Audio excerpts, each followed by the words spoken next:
तो दोस्तों स्वागत है आप सभी का एक बार फिर से हमारे यूट्यूब चैनल पे। तो जैसा कि हम लोग क्लास 12th केमिस्ट्री स्टार्ट किए थे, जिसमें से हम लोगों ने अभी तक 2 चैप्टर जो है सॉल्यूशन और इलेक्ट्रोकेमिस्ट्री को अच्छे तरीके से देखा था। तो नेक्स्ट चैप्टर हम लोगों का आज से स्टार्ट होने जा रहा है केमिकल काइनेटिक। बहुत ही ज़्यादा इम्पोर्टेंट है, जो कि हमारा ये है चैप्टर नंबर 3। इस चीज़ को मत देखिए, यहाँ पे चैप्टर नंबर 3 हम लोगों का है, ठीक है। तो यहाँ पे देख सकते हैं ये जो हम लोगों का है वो आपका यहाँ पे जो है 7 मार्क्स का इस बार रहने वाला है। तो ये जो मार्किंग है और ये जो चैप्टर है वो प्रीवियस जो पहले के सिलेबस था उसके अकॉर्डिंग यहाँ पे था, तो उसको आप लोग ध्यान मत दीजिए। यहाँ पे हम लोगों का जो है चैप्टर नंबर 3 है और जो मार्क्स इसका है वो 7 मार्क्स का है, तो इस चीज़ को आप लोग ध्यान दीजिएगा। तो आज से हम लोग जो है केमिकल काइनेटिक को स्टार्ट करेंगे अच्छे तरीके से। अभी तक आप लोगों ने पिछले वीडियोज़ को नहीं देखा है तो प्लेलिस्ट बनाया गया चैनल पर, वहाँ पर जाके कंप्लीट आप लोग उसको पहले वॉच कीजिएगा। सारा का सारा पूरा कंप्लीट किया गया, तो अच्छे तरीके से आप उन चीज़ों को देखते हुए चलिएगा, ठीक है। तो चलिए आज से हम लोग जो है केमिकल काइनेटिक्स अपना स्टार्ट करते हैं और अच्छे तरीके से शुरू से देखिएगा, सारा चीज़ आप लोगों को समझ में बिल्कुल आ जाएगा, ठीक है। तो स्टार्ट करते हैं यहाँ पे हम लोग अपना डेफिनेशन से। लास्ट तक वीडियो को देखिएगा, सारा चीज़ आपको यहाँ से क्लियर हो जाएगा। यहाँ से बहुत सारे क्वेश्चन आपको एग्जामिनेशन में देखने को मिल जाएगा। तो सबसे पहले केमिकल काइनेटिक्स होता है क्या, इस चीज़ को हम लोग जानेंगे। उसके बाद फर्दर किस तरीके से केमिकल काइनेटिक हम लोग पढ़ने वाले हैं और क्या क्या हम लोग पढ़ने वाले हैं, उन सभी चीज़ों को आगे फर्दर आपका डिस्कशन होता जाएगा, ठीक है। तो सबसे पहले केमिकल काइनेटिक्स का अगर बात करें तो लिखा गया है कि the branch of chemistry which deals with the rate and mechanism of a chemical reaction, ठीक है। यह जो होता है केमिस्ट्री का ब्रांच होता है जिसमें हम लोग जो है रिएक्शन के किसी भी केमिकल रिएक्शन का जो है उसका रेट को और उसके मैकेनिज्म को, उसका रेट किस तरीके से उसका रेट वहाँ पे काम कर रहा है और किस तरीके से रेट जो है डिफाइन किया जा रहा है उसमें, उसके कंप्लीट प्रोसेस में, उसी को यहाँ पे हम लोग मैकेनिज्म से दिखाए हैं, उसी के बारे में हम लोग डिस्कस करते हैं। इसी को हम लोग जो है केमिकल काइनेटिक्स के नाम से जानते हैं। तो कभी कभी डायरेक्टली आपको डेफिनेशन शॉर्ट क्वेश्चन में पूछ लिया जाता है, तो आप आसानी से यहाँ पे लिख सकते हैं कि केमिकल काइनेटिक्स बेसिकली क्या होता है। केमिस्ट्री का ब्रांच होता है जिसमें हम लोग रिएक्शन के, केमिकल रिएक्शन के रेट और मैकेनिज्म के बारे में स्टडी करते हैं, उसी को हम लोग केमिकल काइनेटिक कहते हैं। एकदम सिंपल सा डेफिनेशन है, अच्छे तरीके से आप लोगों को समझ में आ गया होगा, ठीक है। अब यहाँ पे कुछ बात होता है जो कि केमिकल काइनेटिक्स से रिलेट करता है, जो कि यहाँ पे लिखा गया कि फॉर एनी केमिकल रिएक्शन, किसी भी केमिकल रिएक्शन के लिए केमिस्ट ट्राई दीज थिंग्स, मतलब ये फॉलोइंग थिंग्स, ठीक है। जो केमिस्ट होते हैं, जैसा कि आपको पता है केमिस्ट्री से जो भी बनते हैं वो केमिस्ट कहलाते हैं, ठीक है। तो वहाँ पे वही चीज़ लिखा है कि केमिकल रिएक्शन, किसी भी केमिकल रिएक्शन के लिए केमिस्ट जो है कुछ थिंग्स है उसको यहाँ पे ट्राई करते हैं, ठीक है।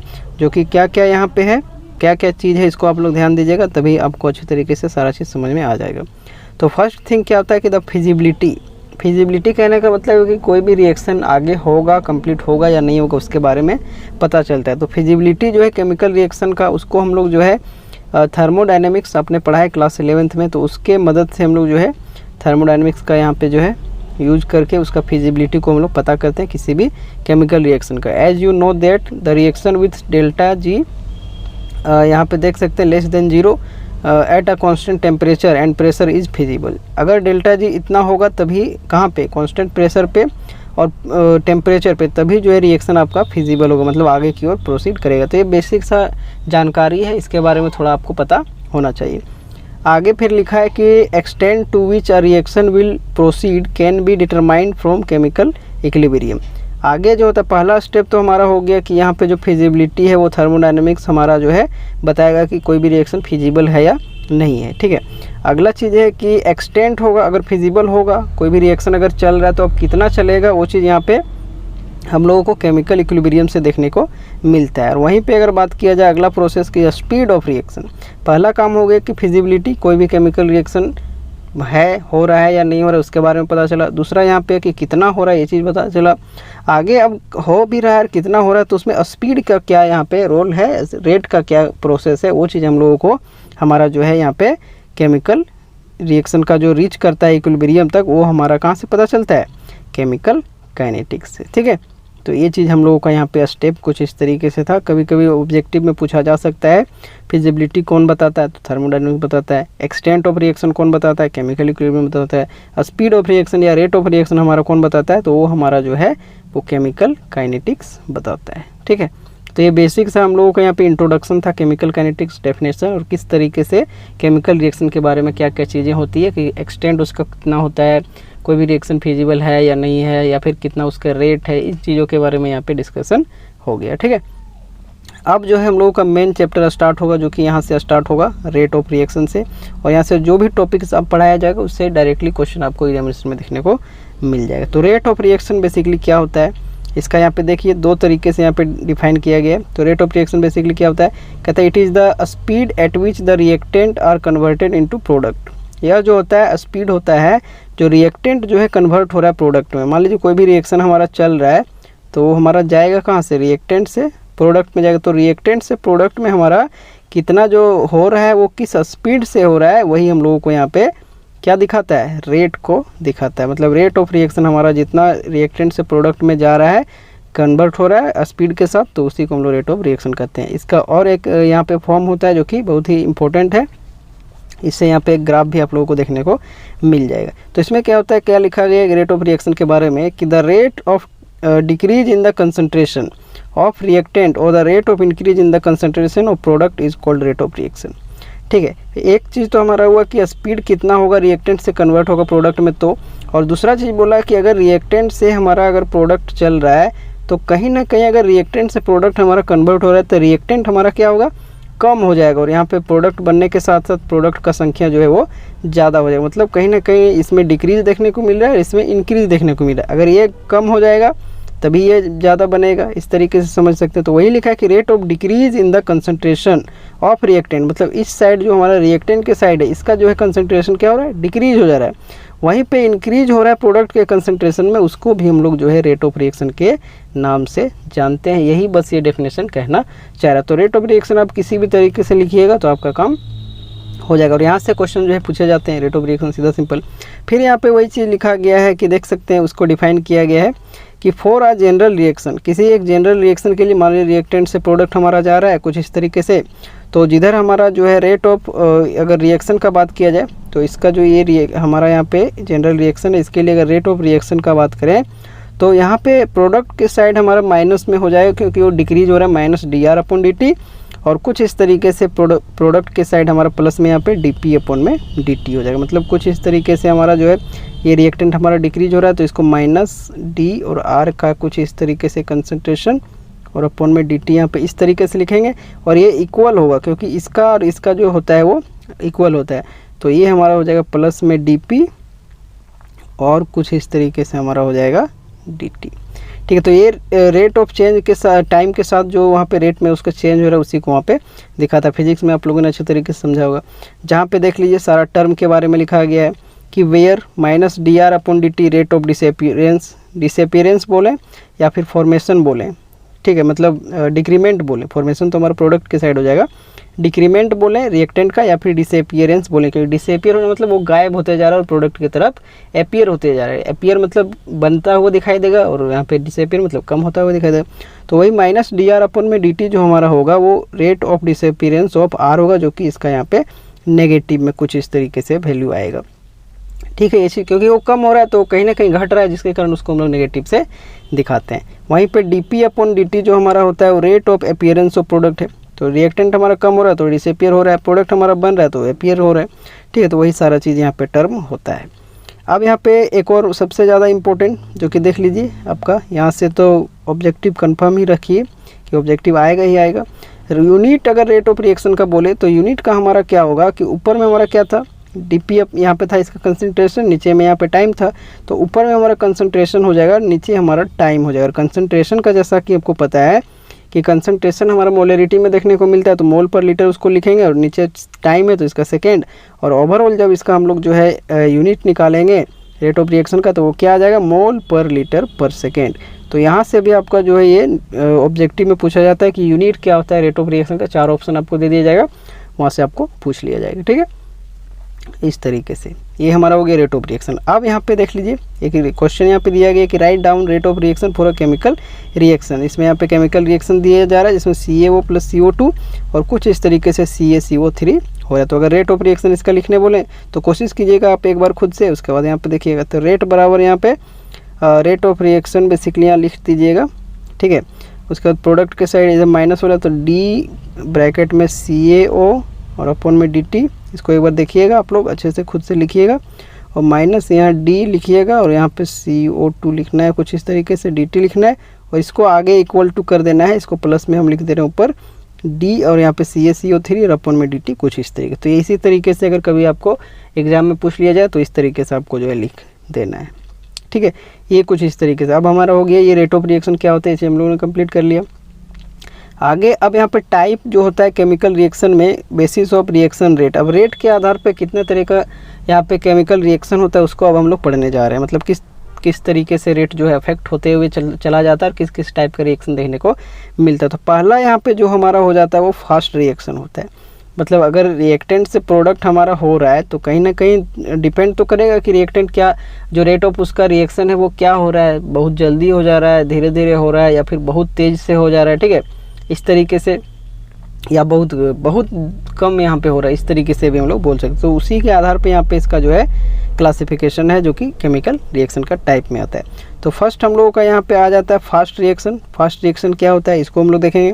कहता है these are the reactions which takes place as soon as reactant are mixed taking time इतना से इतना सेकेंड फॉर कंप्लीशन। मतलब जैसे ही उसमें हम लोग रिएक्टेंट को, जैसे दो तरीके के रिएक्टेंट को हम लोग मिला दिया तो उससे हमारा नेक्स्ट जो प्रोडक्ट बन रहा है, तो उसमें क्या हुआ कि जैसे ही हम लोग रिएक्टेंट को मिक्स किए आपस में तो उसमें टाइम जो है इसमें दिखाएगा 10 का पावर माइनस 14 से लेकर 10 का पावर माइनस 16 सेकेंड। मतलब एकदम झट से जैसे ही हम वहाँ पे डाल दिए उस तरीके से वहाँ पे हो गया। तो इस टाइप के जो रिएक्शन होते हैं वो क्या होता है, जनरली आयनिक होता है नेचर में, ठीक है। एग्जाम्पल अभी हम लोग देखेंगे तो सारी चीज़ समझ में हो जाएगा।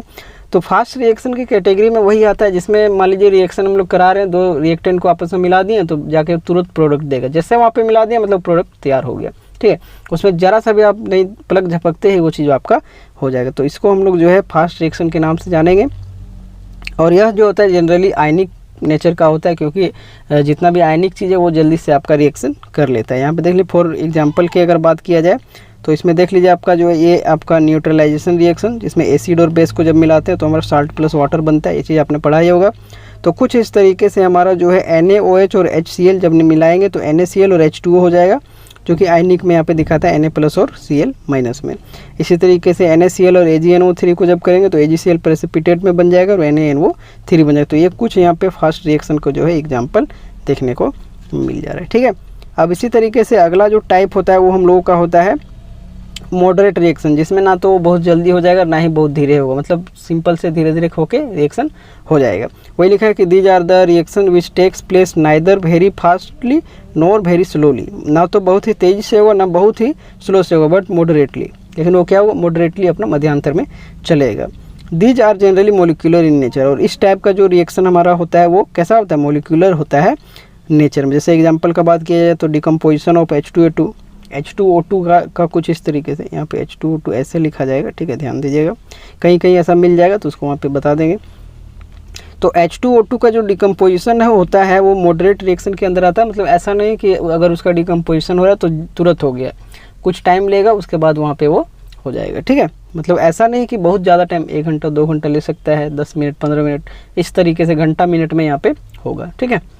तो इस तरीके से ये हमारा मॉडरेट रिएक्शन के अंतर्गत आ जाता है। अगला यहाँ पे हो जाता है स्लो रिएक्शन। देख लीजिए अगला टाइप जो हमारा वो स्लो रिएक्शन है। कहता है these are the reaction which takes place very slowly. वो क्या होगा, बहुत धीरे धीरे होगा। एंड टेक सम मंथ, देख लीजिए कैसे टाइम ले रहा है, मंथ लेगा, ईयर लेगा फॉर दियर कंप्लीशन। मतलब महीनों लग सकता है, सालों लग सकता है। तो इस टाइप का रिएक्शन बहुत ही ज़्यादा स्लोली यहाँ पे काम करता है, जिस कारण से इसको हम लोग स्लो रिएक्शन कहते हैं। जैसे एग्जाम्पल का बात किया जाए तो rusting of nearly pure iron, हम लोगों ने rusting of iron electrochemistry chapter में दिखाई है, ठीक है। जो लोग नहीं देखे तो उसको एक बार जाके देखिएगा तो अच्छे तरीके से सारा चीज़ समझ में आ जाएगा। तो rusting of nearly pure iron, ये चीज़ हम लोगों का होता है। फॉर्मेशन ऑफ कोल, ठीक है, जो कोयले का बनना होता है, कोयले का निर्माण जो होता है उसमें तो लाखों करोड़ों साल भी लग सकते हैं। तो वही सालों, मतलब एक तरीके से सभी बोल दिया जाए, उसमें कोई स्पेसिफिक नहीं बोला जा रहा कि इतना साल लग रहा है, मतलब सालों लग जाता है, महीनों लग जाता है उसके कंप्लीट होने में, इस तरीके से, ठीक है। तो ये हमारा हो गया स्लो रिएक्शन। अब यहाँ पे देख लीजिए एक टर्म है कुछ इस तरीके से कि it is difficult to study the reaction rate for fast reaction as well as slow reaction. मतलब यहाँ पे हम लोग का क्या होता है कि अगर कोई भी रिएक्शन अगर बहुत जल्दी तेज़ी से जैसे मिक्सिंग किए तो उसमें तुरंत हो गया, तो उसको एनालाइज करने में हम लोग को बहुत ज़्यादा परेशानी होगा, क्या हुआ नहीं हुआ उसमें हम लोग को कुछ पता नहीं चलेगा। तो इस तरीके के जो रिएक्शन होते हैं उसका जो स्टडी करना वो बहुत ज़्यादा डिफ़िकल्ट हो जाता है। वहीं पे जो स्लो रिएक्शन होते हैं उसको भी स्टडी नहीं कर सकते। अब कोई भी अगर रिएक्शन हो रहा है तो उसको हम लोग सालों उसको बैठ के तो देख नहीं सकते, कब होगा नहीं होगा हम लोग का आता पता भी नहीं रहेगा। ऐसा भी रिएक्शन होता है, जैसे कोयले का बनना तो लाखों करोड़ों साल लग जाते हैं, ठीक है। तो इस टाइप के जो स्टडी होते हैं उसको करना मुश्किल हो जाता है, इस टाइप के रिएक्शन को। तो जिस कारण से हम लोग जो है इसको एक तरीके से इसमें उतना ज़्यादा देखने को आपको नहीं मिलेगा। तो हम लोग स्टडी किसको करेंगे, तो हम लोग स्टडी करेंगे मॉडरेट रिएक्शन को। मान लीजिए 1 घंटा में हो गया, 10 मिनट में हो गया, कुछ टाइम लेगा थोड़ा बहुत, तो वो चीज़ हमारा हो गया। तो इस टाइप के रिएक्शन मतलब मॉडरेटली। अब यहाँ पे हम लोग का जो रिएक्शन का टाइप है उसके आधार से हम लोग डिफाइन करेंगे कि हम लोगों ने 3 देख लिया, वेरी फास्ट देख लिया, वेरी स्लो देख लिया, एक मॉडरेट देख लिया। तो वेरी फास्ट को भी हम लोग एनालाइज नहीं कर सकते, बहुत स्लो है उसको भी नहीं कर सकते, मॉडरेट में है तो चलिए कुछ टाइम ले रहा है तो उसको हम लोग देख के कर सकते हैं, कुछ समय के लिए छोड़ दें तो रिएक्शन आपस में उसको हम लोग एनालाइज कर सकते हैं। लेकिन जो वेरी फास्ट है और वेरी स्लो है उसको थोड़ा दिक्कत होगा, ठीक है। तो इसलिए हम लोगों का जो मेन कंसर्न होगा वो हम लोगों का स्टडी करना होगा किस में, हाँ हम लोगों का वो मॉडरेट रिएक्शन पे हम लोग ज़्यादा काम करेंगे, ठीक है, वही चीज़ है। चलिए अब यहाँ पे हम लोगों ने बहुत सारा चीज़ देखा, उसके आधार पे यहाँ पे बहुत सारे क्वेश्चन भी पूछे जाते हैं। रेट ऑफ रिएक्शन हम लोगों ने कंप्लीट कर लिया, केमिकल काइनेटिक इंट्रोडक्शन ऊपर में देख ही लिए। फिर किस तरीके से यहाँ पे डिसअपीयरेंस और अपीयरेंस को हम लोग देखते हैं। जो रिएक्टेंट डिक्रीज हो रहा है तो उसको हम लोग जो है नेगेटिव लगा के दे देते हैं, और जो हमारा बढ़ रहा है उसको हम लोग पॉजिटिव में लगा के देते हैं, ठीक है। अब यहाँ से क्या होता है कि एक ग्राफ भी अगर आप चाहें तो इस तरीके से आप दिखा सकते हैं। ये हमारा यहाँ पे रिएक्टेंट के लिए दिखा देते हैं, ये हमारा प्रोडक्ट के लिए दिखा देते हैं। तो रिएक्टेंट के लिए क्या होता है कि डिक्रीज होता है ऐसे, यहाँ से चलेगा, ठीक है, इसको अच्छे से बना देते हैं, यहाँ ऐसे चलेगा और ये कुछ इस तरीके से बीच से स्टार्ट करेंगे इस तरीके से। तो यहाँ पे क्या हो रहा है कि रिएक्टेंट हमारा जो डिक्रीज हो रहा है इसको ये दिखाई दे रहा है, और ये प्रोडक्ट को कुछ इस तरीके से इंक्रीज में दिखाई दे। ये देखिए डिक्रीज इस तरीके से हो रहा है और ये आपका बढ़ता हुआ दिखाई दे। तो इस तरीके से भी ग्राफ आप पहचान सकते हैं यदि ऑब्जेक्टिव में आता है तो, ठीक है। चलिए ये चीज़ हो गया। अब हम लोग जो है अगले जो भी यहाँ पे टाइप है उसके तरफ बढ़ेंगे, जो कि अब हम लोगों का है एवरेज और इंस्टेंटेनियस रेट ऑफ रिएक्शन। अब यहाँ पे रेट ऑफ रिएक्शन को हम लोग पढ़ लें तो उसका जो है 2 टाइप यहाँ पे देखने को मिलता है, एक एवरेज होता है और एक इंस्टेंटेनियस होता है। एवरेज तो हम लोग जानते हैं कि कोई टाइम इंटरवल के बीच में वहाँ पे उसका जो हम लोग एवरेज निकाल के देखेंगे उसके आधार पर। इंस्टेंटेनियस का मतलब यहाँ पे होगा कि इंस्टेंट, जैसे ही हम लोग वहाँ पे किसी एक निश्चित जगह पे, ठीक है, किसी सर्टेन पॉइंट पे हम लोगों को निकालने के लिए बोलेगा तो वो हमारा जो है इंस्टेंटेनियस होगा। तो किस तरीके से average reaction rate of reaction और इंस्टेंटेनियस रेट ऑफ रिएक्शन को हम लोग कैलकुलेट करते हैं, ये चीज़ अब यहाँ पे हम लोग डिस्कस करेंगे। और सबसे पहले क्या क्या होता है दोनों टर्म उसको हम लोग देखेंगे। तो पहला यहाँ पे देख सकते हैं कुछ इस तरीके से जो हम लोगों का आ गया वो एवरेज रेट ऑफ रिएक्शन आ गया। तो कहता है कि the change in molar concentration of reactant, जो मोलर कंसंट्रेशन या फिर कंसंट्रेशन जो रिएक्टेंट का है उसका चेंज और product at a given interval of time, किसी एक इंटरवल ऑफ टाइम इतना से इतना टाइम पर, यहाँ से लेकर यहाँ तक के बीच का अगर हम लोग को निकालने बोलो तो उसको हम लोग एवरेज रेट ऑफ रिएक्शन कहेंगे। यही चीज़ यहाँ पे इसका मतलब सीधा सिंपल हो जाता है। क्या होता है कि the change in molar concentration of reactant और product at a given interval of time. Given interval of time मतलब यहाँ से अगर स्टार्ट हुआ और यहाँ तक अगर गया तो इसके बीच का इंटरवल जो यहाँ पे दिया हुआ है उसके बीच में यहाँ पे इसका कैलकुलेशन करना, तो वही हमारा एवरेज रेट ऑफ रिएक्शन देखने को मिल जाएगा। जैसा कि यहाँ पे देख लीजिए कि let us consider a chemical reaction. मान लीजिए कोई केमिकल रिएक्शन N2O5 कुछ इस तरीके से हो रहा है, और देखिए सभी में जो है इस तरीके से आपको लिखना है रिएक्शन को। बाकी टाइपिंग जो है वो थोड़ा यहाँ पे हुआ मिसप्रिंट, आगे पीछे हो गया। तो N2O5 से यहाँ पे हमारा NO2 और O2 यहाँ पे कुछ इस तरीके से बनेगा। तो वही बोल रहा है कि अब जो है अगर N2O5 से NO2 और O2 यहाँ पे जो भी आपका बैलेंसिंग टर्म है उसको एक बार बैलेंस करके रखना है। मतलब रिएक्शन आपको हमेशा बैलेंस करना ही चाहिए, ठीक है, ये चीज़ आपको पता ही है। अब यहाँ पे क्या हो रहा है कि कुछ इस तरीके से टाइम के आधार पे यहाँ पे इसका चेंजिंग देख रहे हैं। तो वही लिखा है कि एट एनी टाइम T1, अब यहाँ पे कोई टाइम T1 एक स्टार्टिंग में ले रहे हैं, the molar concentration of O2 initial. मान लीजिए O2 इनिशियल का कोई मोलर कंसंट्रेशन जो कि टाइम T1 पे है, उसी तरीके से मतलब एक टाइम पे यहाँ पे स्टार्टिंग का जो टाइम है T1 उस पर वहाँ पे O2 का जो है वहाँ पे इनिशियल दिखा रहा है। वहीं पे टाइम T2 पे मोलर कंसंट्रेशन जो O2 का है वो O2 फाइनल से दिखाई दे रहा है। मतलब कहने का मतलब है कि मान लीजिए यहाँ पे ये जो रिएक्शन हमारा था, बेसिकली इसी को मान लेते हैं, रिएक्शन से प्रोडक्ट, रिएक्टेंट से प्रोडक्ट जा रहा है। तो मान लीजिए कि एक T1 टाइम लिए, उसमें ये रिएक्टेंट से प्रोडक्ट कुछ इस तरीके से उसका चेंजिंग देखने को मिलेगा। तो वो जितना यहाँ पे उसका जो O2 यहाँ पे बना, ठीक है, प्रोडक्ट की तरफ, तो O2 इनिशियल इसका टाइम T1 पे देखने को मिला, जो कि रिएक्टेंट से प्रोडक्ट जाएगा। अब टाइम T2 पे इसी तरीके से O2 का जो बनेगा वो फाइनल हमारा होगा, क्योंकि पहले जो टाइम था वो तो उसका इनिशियल था, लेकिन जब रिएक्शन वहाँ पे कुछ भी चेंजेस उसमें हुआ तो जो वहाँ पे O2 वहाँ से मिला वो हम लोगों का फाइनल होगा। तो उसी को यहाँ पे O2 इनिशियल और O2 फाइनल के रूप में यहाँ दिखा है, जो कि टाइम T1 में हो जाएगा O2 इनिशियल और टाइम T2 पे हमारा हो जाएगा O2 फाइनल। अब यहाँ पे क्या है, इसलिए change in molar concentration of O2। अब अगर इसके चेंज, मोलर कंसंट्रेशन का अगर चेंज देखेंगे तो चेंज हमारा क्या होता है, जो फाइनल होता है उसमें हम लोग इनिशियल को घटा देते हैं, तब जाके हमारा चेंज मिलता है। तो यहाँ पे क्या हो जाएगा कि O2 फाइनल माइनस में O2 इनिशियल, और जो हमारा चेंज होता है उसको हम लोग डेल्टा से दिखाई देते हैं, मतलब दिखाते हैं बेसिकली जो लार्ज चेंज होता है। बाकी जो स्मॉल चेंज होता है उसको हम लोग हमेशा दिखाते हैं डिफ्रेंसिएशन, जो कि डी से हम लोग दिखाते हैं। आपको थोड़ा बहुत पता ही होगा, मैथ में पढ़े होंगे। तो O2 final minus O2 initial, इसको हम लोग डेल्टा से कुछ इस तरीके से दिखाते हैं, डेल्टा O2, मतलब O2 में जो उसका कंसंट्रेशन का चेंज हो रहा है उसी को डेल्टा O2 से हम लोग दिखा रहे हैं।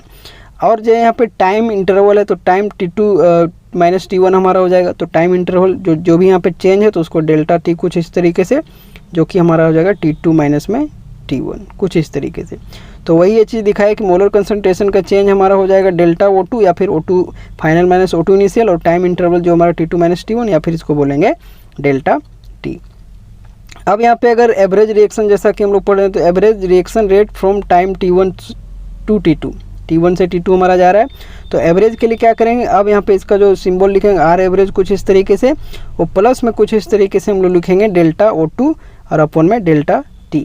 किसके लिए लिख रहे हैं यहाँ पे, अब कन्फ्यूजन ये चीज़ आया हुआ कि ये किस तरीके से लिखे। तो हम लोग यहाँ पे क्या करे थे, शुरू में देखे थे कि रिएक्टेंट से प्रोडक्ट जा रहे थे। अब हमारा O2 जो था वो प्रोडक्ट के साइड था, तो प्रोडक्ट के साइड हम लोग क्या जानते हैं, प्लस में लिखते हैं। तो प्लस में डेल्टा O2 अपन में डेल्टा T। अब वहाँ पे जो है हम लोग डी से कुछ इस तरीके से दिखा रहे थे, हमारे dx/dt।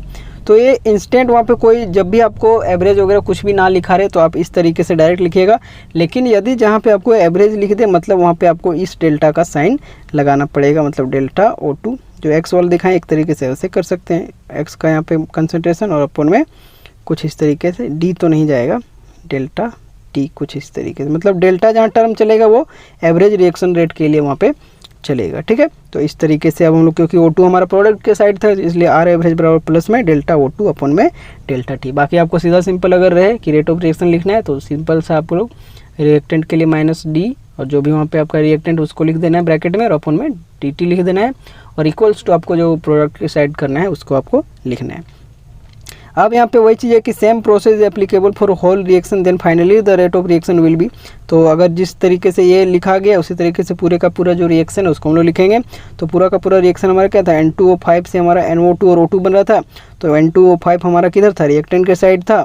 और याद रखिएगा जो भी वहाँ पे मान लीजिए इस तरीके से यहाँ पे A और प्लस में कुछ इस तरीके से B और ये रिएक्शन हमारा चलेगा कुछ इस तरीके से, मान लीजिए C चलेगा। तो जो भी आपका माइनस DA अपन में DT है तो उसको अगर कोफिशिएंट यहाँ पे आगे उसका लगा हुआ तो उसको बटा में कर देना है। ठीक है, बाकी जिस तरीके से रहे, अगर इस तरीके से रहे 1/2 के रूप में तो ऊपर हमारा 2 ही चला जाएगा सिर्फ, और यदि यहाँ पे 2 रहे तो उसको 1/2 रहे, मतलब जो भी कोफिशिएंट होगा उसको वहाँ पे उसको डिवाइड कर देंगे। ठीक है, बाकी यहाँ पे समझ लीजिए कि जैसे यहाँ पे समझ में आ जाएगा कि जैसे N2O5 था और इसके सामने देखिए 2 था, तो जिस कारण से इसको 1/2 लिखे। अगर 1/2 यहाँ पे रहता तो सिर्फ यहाँ पे 2 लिखते हैं, इस तरीके से मैं कहना चाह रहा हूँ। तो वही चीज़ है, माइनस ये चीज़ हमारा रिएक्टेंट था इसलिए माइनस लग गया, और अपन में 1/2 कोफिशिएंट था और डेल्टा N2O5 अपन डेल्टा T हो जाएगा। और कुछ इस तरीके से यहाँ पे 4 था तो 1/4, और प्लस ये सारा का सारा हमारा किधर था, प्रोडक्ट की साइड था, इसलिए हमारा ये पॉजिटिव में आएगा। तो ये हम लोगों का था एवरेज रिएक्शन रेट, कभी कभी पूछा जा सकता है तो इसको आप लोग समझ सकते हैं। अब यहाँ पे जो है अगला जो टर्म हम लोगों का इंस्टेंटेनियस रेट ऑफ रिएक्शन है, जो कि बहुत ही ज़्यादा इंपॉर्टेंट, तो इसको भी हम लोग देख लेते हैं। अब इंस्टेंटेनियस का मैंने बताया कि किसी निश्चित पॉइंट पे, मतलब सर्टेन पॉइंट पे ये चीज़ रहेगा। अब यहाँ पे देखिए कि क्या ये चीज़ हम लोग कह रहे हैं, कहता था change in molar concentration of reactant और प्रोडक्ट। अब मोलर कंसनट्रेशन का चेंज जो रिएक्टेंट और प्रोडक्ट का एट अ इंस्टेंट, देख लीजिए इंस्टेंट मतलब particular time is called average. Basically यहाँ पे एवरेज नहीं होगा, ये हम लोग का क्या हो जाएगा इंस्टेंटेनियस रेट। मिस प्रिंटिंग यहाँ भी हुआ है। तो वही चीज़ कहता है कि पार्टिकुलर या इंस्टेंट टाइम पे अगर करेंगे तो उसको हम लोग जो है इंस्टेंटेनियस रेट ऑफ रिएक्शन कहेंगे। जो ये चीज़ है इसी को कॉपी कर दीजिएगा। These are also called differential. देखिए डिफरेंशियल का मतलब ही होता है small form of the reaction rate, ठीक है। मतलब इंस्टेंट का अगर बात किया जाए तो इसमें क्या होता है कि जो मोलर कंसंट्रेशन का चेंज था रिएक्टेंट और प्रोडक्ट का किसी इंस्टेंट टाइम पे निकालेंगे, उसी को हम लोग इंस्टेंटेनियस रेट ऑफ रिएक्शन कहेंगे।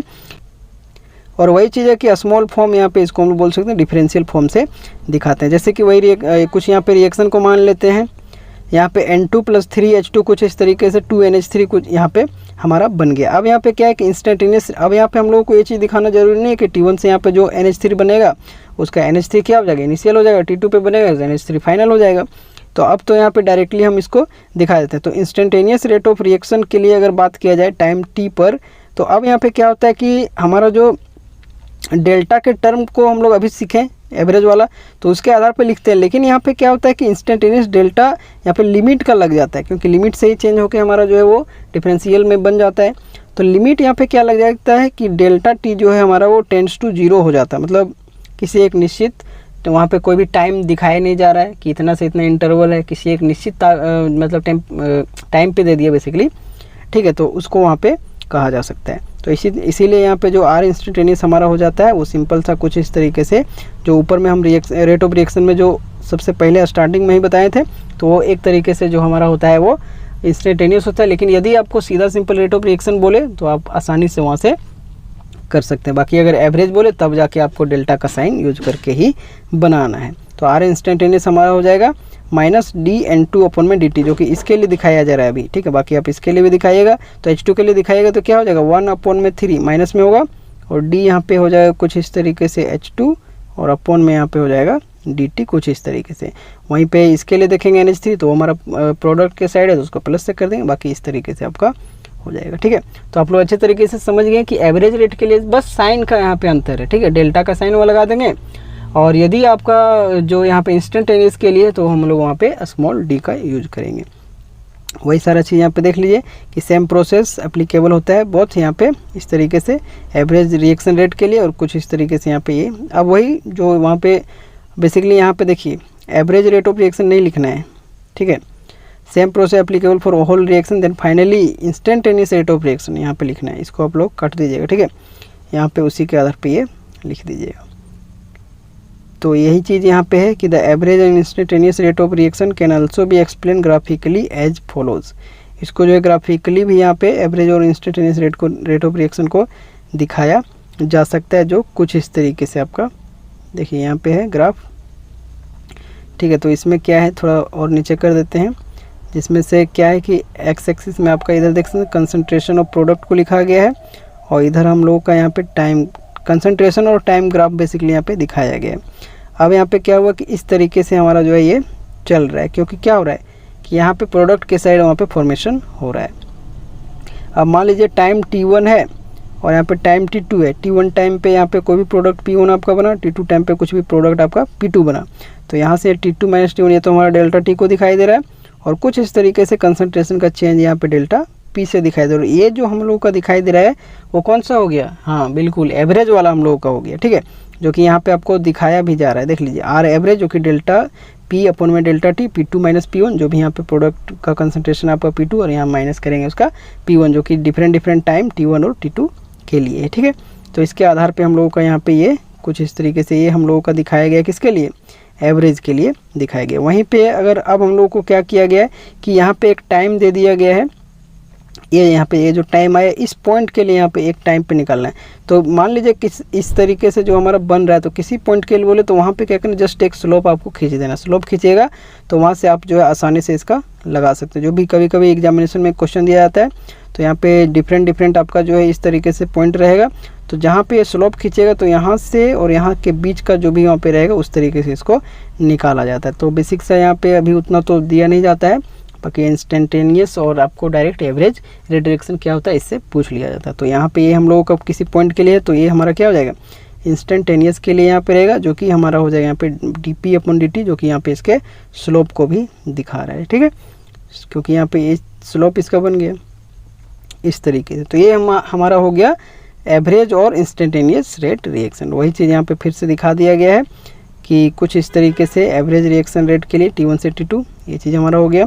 इंस्टेंटेनियस के लिए टाइम T पर ही होगा, सिर्फ यहाँ पे टाइम इंटरवल है, यहाँ पे सिर्फ टाइम T है, उसके लिए यहाँ पे R इंस्टेंटेनियस कुछ इस तरीके से आ जाएगा। अब यहाँ पे क्या है कि factors affecting rate of reaction, rate of reaction को किस किस टाइप से फैक्टर जो उसका अफेक्ट करता है फैक्टर्स, उस चीज़ के बारे में लिखा है। तो वही चीज़ लिखा है कि there are some condition that affects the rate of chemical reaction and these are as follows. अब यहाँ पे जो कुछ कंडीशन है जो कि रेट ऑफ जो केमिकल रिएक्शन है उसको अफेक्ट करते हैं, वो कुछ इस तरीके से निम्नलिखित यहाँ पे दिखाए जा रहे हैं। तो इसको जस्ट हम लोग यहाँ पे थोड़ा सा पढ़ लेते हैं क्योंकि इंपॉर्टेंट आ जाता है कौन कौन से फैक्टर, आप पॉइंट भी लिख दीजिएगा तो आपको वहाँ से काम हो जाएगा। ठीक है, तो वही चीज़ पहला आता है नेचर ऑफ रिएक्टेंट। रिएक्टेंट का जो हमारा नेचर है उसका प्रकृति, ठीक है, उसको किस टाइप का रिएक्टेंट होगा उसके आधार पर वहाँ पर देखा जाता है। तो इसमें देख लीजिए दो तरीके से है कि there are some reactant which react fastly and slowly. तो फास्ट और स्लो के आधार पे यहाँ पे उसका नेचर डिपेंड करता है, उसके आधार पे वहाँ पे जो है उसका केमिकल रिएक्शन अफेक्ट करेगा। तो अगर कोई भी फास्ट रिएक्शन है तो फास्ट काम करेगा, कोई भी स्लो रिएक्शन है तो वो स्लो काम करेगा। तो इसका नेचर के आधार पर भी यहाँ पे उसका रेट ऑफ रिएक्शन जो है अफेक्ट होता है। दूसरा अगर बात करें तो दूसरा हमारा हो जाता है कंसंट्रेशन ऑफ रिएक्टेंट। अब रिएक्टेंट का कंसंट्रेशन कैसा है, अगर ज़्यादा कंसंट्रेटेड है तो आसानी से अच्छे तरीके से काम करेगा, जल्दी होगा, ठीक है। कम है तो उसके बाद वहाँ पे होगा। तो इसी के आधार पे यहाँ पे लिखा गया है कि generally a rate of chemical reaction is increase with increase in the concentration of reactant. तो वही चीज़ है, कंसंट्रेशन जैसे जैसे रिएक्टेंट का हम लोग अगर बढ़ाएंगे तो उसका जो है केमिकल रिएक्शन का रेट है वो भी बढ़ेगा। तो जिस कारण से कंसंट्रेशन ऑफ रिएक्टेंट भी यहाँ पे उसका एक फैक्टर देखने को मिल जाता है। अगला यहाँ पे देख सकते हैं, अगला जो फैक्टर होता है वो surface area of solid reactant. कोई भी अगर रिएक्टेंट अगर कर रहा है तो उसका सरफेस एरिया कितना प्रोवाइड वहाँ पे हो रहा है ताकि वो रिएक्शन वहाँ पे आके कर पाए। तो उसी के आधार पे यहाँ पे सरफेस एरिया भी इसका हो जाता है। तो वही चीज़ लिखा गया है कि the rate of reaction increases with increase in the surface area of solid reactant. Surface area अगर बढ़ेगा रेट ऑफ रिएक्शन बढ़ेगा, सीधा सिंपल, क्योंकि उसको अच्छा जगह मिल जाएगा रिएक्शन को कंप्लीट करने के लिए। अगला यहाँ पे जो होता है वो होता है हमारा इंटेंसिटी ऑफ लाइट। अगर इंटेंसिटी ऑफ लाइट भी है तो उसको भी फैक्टर अफेक्ट करता है रेट ऑफ केमिकल रिएक्शन को। कहता है the rate of photochemical reaction increases with increase in the intensity of light. तो बहुत सारे फोटोकेमिकल रिएक्शन होते हैं जिसमें क्या होता है, वो फोटोकेमिकल रिएक्शन हमारा लाइट के प्रेजेंस में होता है। तो जिस कारण से जैसे जैसे उसका इंटेंसिटी अगर लाइट का ज़्यादा हो जाता है तो उस आधार पर वो बढ़ता चला जाता है। अगला जो है यहाँ पे वो हमारा है कैटलिस्ट। ठीक है, कैटलिस्ट भी हमारे रेट ऑफ रिएक्शन को अफेक्ट करता है। कहता the rate of reaction is increase in the presence of catalyst. अब जैसे जैसे कैटलिस्ट अगर हम लोग कोई भी रिएक्शन कर रहे हैं तो उसमें अगर कैटलिस्ट का यूज़ कर लिए तो वो रिएक्शन के ज़्यादा जल्दी होने के चांसेस रहेंगे। ठीक है, वहीं पे अगर कोई भी रिएक्शन है जिसमें हम लोग कोई कैटलिस्ट का यूज नहीं किया तो उसका अपने हिसाब से चलेगा। ठीक है, इस तरीके से। तो उस कारण से हम लोगों का जो है रेट ऑफ रिएक्शन अफेक्ट करता है। तो वही चीज़ है, रेट ऑफ रिएक्शन को कौन कौन अफेक्ट करता है, सीधा सिंपल आप पॉइंट भी लिखिएगा तो आपका काम हो जाएगा। Nature of reactant, concentration of reactant, surface area of solid reactant, intensity of light और कैटलिस्ट और टेम्परेचर। अब यहाँ पे आगे हम लोग बढ़ेंगे। कोशिश रहेगा कि 4 से 5 लेक्चर में एक चैप्टर को अच्छे तरीके से कंप्लीट किया जाए।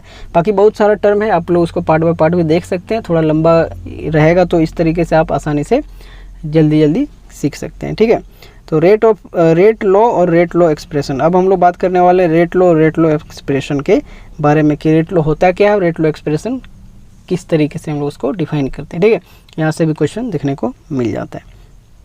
चलिए लिखते हैं बेसिकली यहाँ पे कि the mathematical expression which represent the actual rate of reaction in term of molar concentration of reactant is called rate law. Mathematical expression यह होता है, मेन पॉइंट है उसको याद रखिए, बाकी हो जाएगा। मैथमेटिकल एक्सप्रेशन जो कि रिप्रेजेंट होता है एक्चुअल रेट ऑफ रिएक्शन का मोलर कंसंट्रेशन ऑफ रिएक्टेंट के टर्म में, उसी को रेट लॉ एक्सप्रेशन कहते हैं। जो भी मोलर कंसंट्रेशन और रिएक्टेंट होता है उसी के आधार पर उसका रेट लॉ देखने को मिलता है। The whole expression is known as rate law expression. तो रेट लॉ जो हमारा होता है उसी का जो होल एक्सप्रेशन पूरा कंप्लीटली जो हमारा उसका एक्सप्रेशन आता है उसी को रेट लॉ एक्सप्रेशन कहते हैं। जैसे कि मान लीजिए हाइपोथेटिकल रिएक्शन यहाँ पे एक हम लोग मान लिए जिसमें ए और बी कुछ इस तरीके से मिलके प्रोडक्ट बना रहा है। इसमें कोफिशिएंट भी आपका ए और स्मॉल बी दिखाया गया है। तो वही चीज़ बोला है कि the rate law above reaction के लिए, अगर इस रिएक्शन के लिए रेट लॉ का बात किया जाए तो क्या होगा, ये चीज़ यहाँ पे पूछा गया। तो इसके लिए जब भी कोई भी यहाँ पे आपका इस तरीके से रिएक्शन आपका रहे जिसमें रिएक्टेंट से प्रोडक्ट जा रहा है तो रेट जो है उसका डायरेक्टली प्रोपोर्शनल होता है उसका रिएक्टेंट का जो कंसंट्रेशन होता है उसके पावर में कुछ उसका जो भी रहेगा टर्म उसको, तो उसमें यहाँ पे कोई ज़रूरी नहीं कि आपका कोफिशिएंट जो है सेम रहेगा, ठीक है। क्योंकि ये रेट जो यहाँ पे हम लोग इससे जो है बेसिकली आगे आप लोग पढ़िएगा कि ऑर्डर ऑफ रिएक्शन आपसे कैलकुलेट करते हैं, तो यह जो होता है एक्सपेरिमेंटल बेसिस पे यहाँ पे देखने को मिल जाता है। अब यहाँ पे जैसे प्रोपोर्शनलिटी का साइन हटाएंगे तो रेट बराबर यहाँ पे कुछ इस तरीके से आ जाएगा, ऊपर में यहाँ पे एक्स वाई कुछ इस तरीके से डिफरेंट टर्म है, इसको इक्वेशन 1 में देखिए सीधा सिंपल यहाँ पे इसलिए चल रहा है क्योंकि डायरेक्ट यहाँ से पूछता है। आप सीधा सिंपल यहाँ पे लिखिएगा इंट्रोडक्शन, यहाँ से ये सीधा का सिंपल आप आसानी से कॉपी करते हुए चल सकते हैं। जहाँ पे के क्या होता है, अब ये जो कांस्टेंट यहाँ पे आया वो होता क्या है, तो के हमारा होता है प्रोपोर्शनलिटी कांस्टेंट, या फिर इसको रेट कांस्टेंट भी कहते हैं, या फिर इसको वेलोसिटी कांस्टेंट भी कहते हैं, स्पेसिफिक रिएक्शन रेट भी कहते हैं। तो इतना तरह का नाम इस के का यहाँ पे है। तो आपको ऑब्जेक्टिव में कभी कभी पूछा जाता है कि के का अदर नाम क्या है, 4 ऑप्शन आपको दे दिया जा सकता है, उसमें से कोई एक यहाँ पे रहेगा, ठीक है। रेट कांस्टेंट तो वो पहले से ही जान रहे, उसका और नाम क्या है, तो वेलोसिटी कांस्टेंट भी हो सकता है, स्पेसिफिक रिएक्शन रेट भी हो सकता है, प्रोपोर्शनलिटी कांस्टेंट तो एक बेसिक सा टर्म है तो ये तो नहीं रहेगा, बाकी ये नीचे का जो टर्म है ये ज़्यादा चांसेस रहेगा देने का, ठीक है। अब यहाँ पे कैरेक्टरिस्टिक, अगर रेट कांस्टेंट का ये जो रेट कांस्टेंट अब हम लोग का आया उसका यहाँ पे कुछ कैरेक्टरिस्टिक्स होता है, ठीक है। कैरेक्टरिस्टिक्स यहाँ पे क्या क्या है तो इसको जानते हैं। तो उसको यहाँ पे बोला गया है कि for each reaction the value of rate constant defined at a given temperature, प्रत्येक रिएक्शन के लिए जो वैल्यू ऑफ रेट कांस्टेंट होता है वो उसके दिए हुए टेम्परेचर के आधार पे वहाँ पे उसको डिफाइन करता है। सीधा सिंपल बात है, जो भी टेम्परेचर आपको दिया जाएगा उसी के आधार पे उसका किसी भी प्रत्येक रिएक्शन के लिए उसका रेट कांस्टेंट को डिफाइन किया जाएगा। किसके आधार पे, टेम्परेचर के आधार पे। पहले कहा कि rate constant increases with increase in temperature, अगर टेम्परेचर ही उसका मेन बेसिस है तो टेम्परेचर बढ़ाएंगे तो रेट कांस्टेंट भी इंक्रीज करेगा। फिर लिखा है कि rate constant does not depends upon the concentration of reactant, अभी जो हम लोग फैक्टर अफेक्टिंग लैब पढ़ रहे थे उसी में कि रेट कांस्टेंट जो है कंसंट्रेशन ऑफ रिएक्टेंट पे डिपेंड नहीं करता है। फिर यहाँ पे लिखा है कि the unit of rate constant depends upon the order of reaction. अब जो यूनिट ऑफ रेट कांस्टेंट होता है, जो भी यहाँ पे यूनिट होता है रेट कांस्टेंट का, वो किस पे डिपेंड करता है, ऑर्डर ऑफ रिएक्शन के। अभी इस पे यहाँ पे किस तरीके से डिफरेंट रेट कांस्टेंट के लिए उसका यूनिट देखते हैं, मतलब डिफरेंट ऑर्डर ऑफ रिएक्शन के लिए उसका रेट कांस्टेंट का यूनिट देखते हैं, उसको अभी आगे हम लोग डिस्कस करने वाले हैं। तो वही चीज़ है कि यूनिट जो होता है रेट कांस्टेंट का वो डिपेंड करता है ऑर्डर ऑफ रिएक्शन, जिस तरीके का ऑर्डर ऑफ रिएक्शन है उस पे वहाँ पे उसका यूनिट चेंज होता है। तो हम लोग वहाँ से क्वेश्चन भी आता है सीधा सिंपल ऑब्जेक्टिव में कि अगर 0 ऑर्डर रिएक्शन है तो उसका यहाँ पे क्या होगा रेट कांस्टेंट का unit, first order second order कुछ भी आपको दे दिया जाए, आपको वहाँ पे ट्रिक भी बता देंगे जिसके आधार पे आप कुछ भी यहाँ पे दिया जाए तो आप आसानी से किसी भी ऑर्डर के लिए आप कैलकुलेट कर सकते हैं, ठीक है। चलिए आगे बढ़ते हैं। अब वही लिखा है कि write down rate low for this reaction. तो रेट लो यहाँ पे इस पे हमारा चलता है तो क्या लिखते हैं, रेट बराबर, अब बराबर तो हमारा कहाँ से आ रहा है, क्योंकि डायरेक्टली प्रोपोर्शनल ये हमारा इस तरीके से होगा, मान लीजिए N2O5 के लिए है इस तरीके से, तो ये हटेगा तो यहाँ पे बराबर आ जाएगा। तो जिस कारण से हम लोगों का यहाँ पे क्या करेंगे कि डायरेक्टली अब हम लोग लिख के चलेंगे कि रेट बराबर के हमारा यहाँ पे कांस्टेंट आ जाएगा और यहाँ पे कुछ इस रिएक्टेंट पे हमारा जाता है तो N2O5 कुछ इस तरीके से। चलिए ये चीज़ हम लोग का हुआ रेट लो। अब इसी के आधार पे आगे आने वाले लेक्चर में हम लोग जो है ऑर्डर ऑफ रिएक्शन को भी कैलकुलेट करेंगे, ठीक है। तो रेट लो क्या होता है इसके बारे में पूछा जाता है। तो अभी तक हम लोगों ने क्या क्या देखा, इंट्रोडक्शन देख लिए, फिर हम लोगों ने देखा कि जो हमारा रेट ऑफ रिएक्शन हम लोगों ने देखा किस तरीके से क्या होता है। फिर हम लोगों ने आगे देखा एवरेज और इंस्टेंटेनियस रेट ऑफ रिएक्शन, फिर आगे रेट लो देख लिए।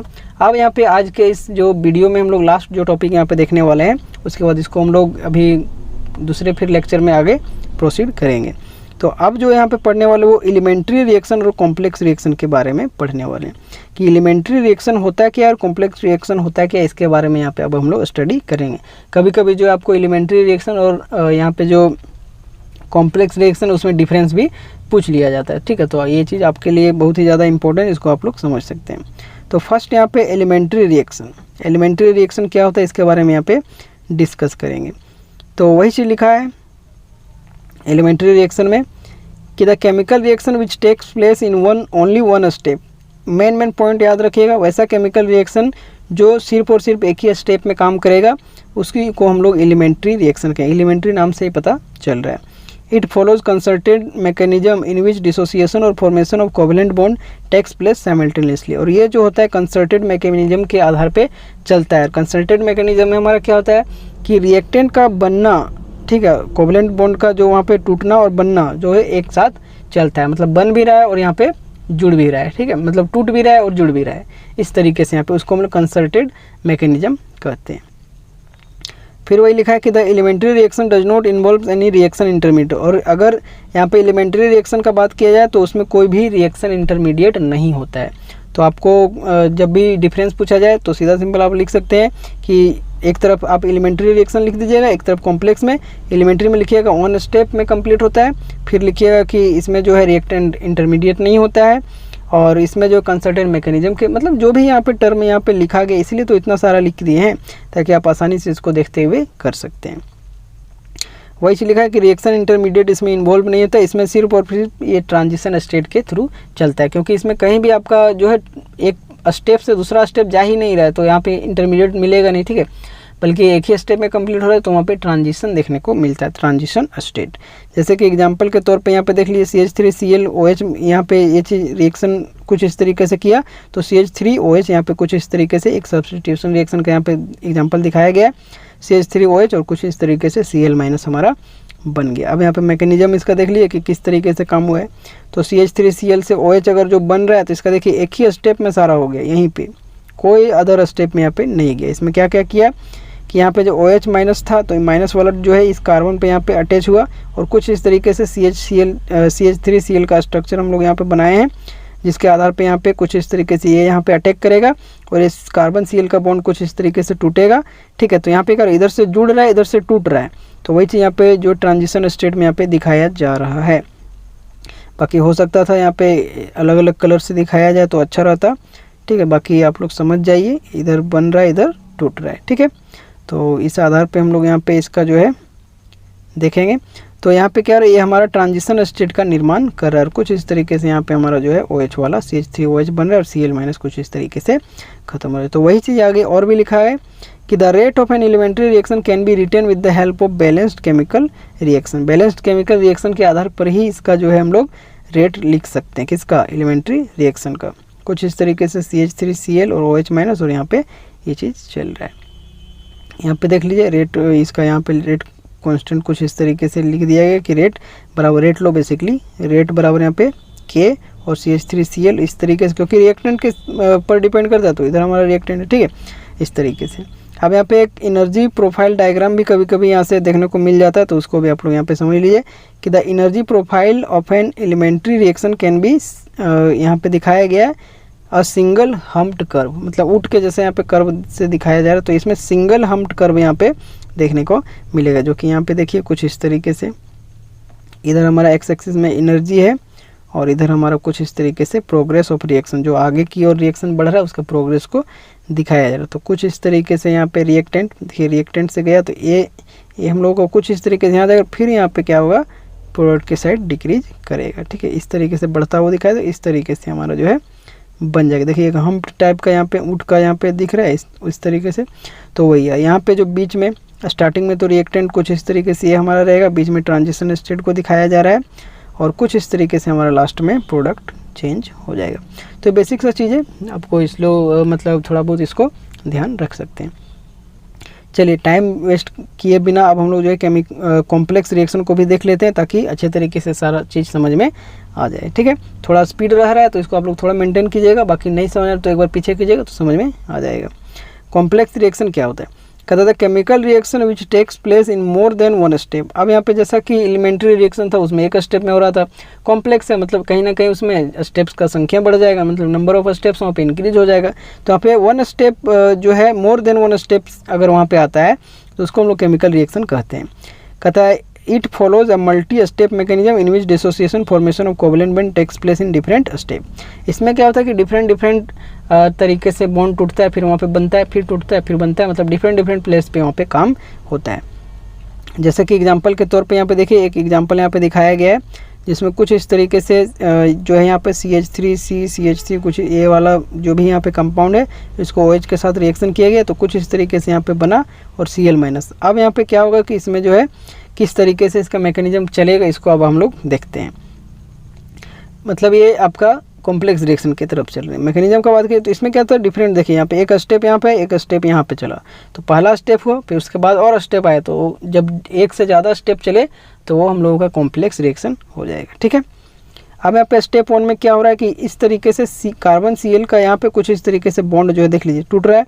ये हमारा जो है स्लो और आरडीएस स्टेप होगा, इसको आप लोग ध्यान दीजिए। यहाँ पे कुछ इस तरीके से सबसे पहले जब कार्बन क्लोरीन का बॉन्ड, क्योंकि यहाँ पे इलेक्ट्रोनेगेटिविटी का डिफरेंस देखने को मिल रहा है, तो जिस कारण से क्लोरीन इसका जो है बॉन्ड यहाँ पे अपनी तरफ यहाँ पे ले जाएगा, जिस कारण ये जो है यहाँ पे क्या बनाएगा, कार्बोकेटाइन कुछ इस तरीके से बनाएगा। ऑर्गेनिक में ये सारा चीज़ पढ़ने को मिल जाता है, ठीक है, रिएक्शन के टाइप में।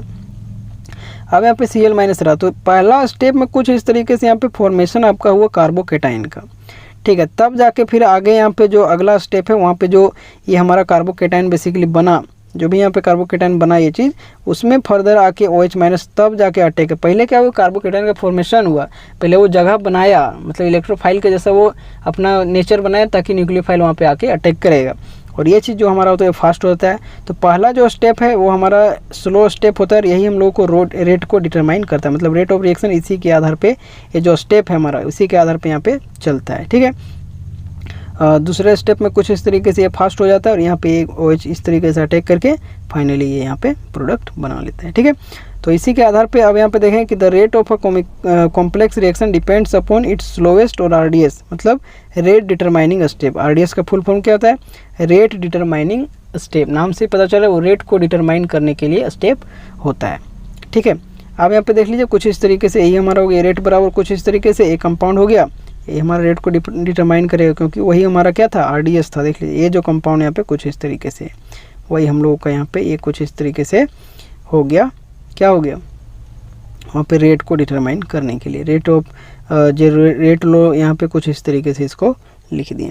अब यहाँ पे जिस तरीके से हम लोगों ने एलिमेंट्री रिएक्शन के लिए देखा, उसी तरीके से यहाँ पे कॉम्प्लेक्स रिएक्शन के लिए भी एनर्जी प्रोफाइल डायग्राम यहाँ पे होता है कुछ, जिसमें ये चीज़ क्या फॉलो करता है, मल्टी स्टेप जो आया था हमारा, जिस कारण से इसको मल्टी हम्प्ड कर्व भी कहा जाता है, मतलब डिफरेंट डिफरेंट वुड के जैसा देखिए यहाँ भी मिल रहा है, यहाँ भी मिल रहा है। हाँ, भले यहाँ पे डिफरेंस ये चीज़ मिलेगा कि उसका जो साइज़ है वो देखने को कम ज़्यादा मिल सकता है, मतलब अपर साइज़ और लोअर साइज़ के रूप में देखने को मिल सकता है।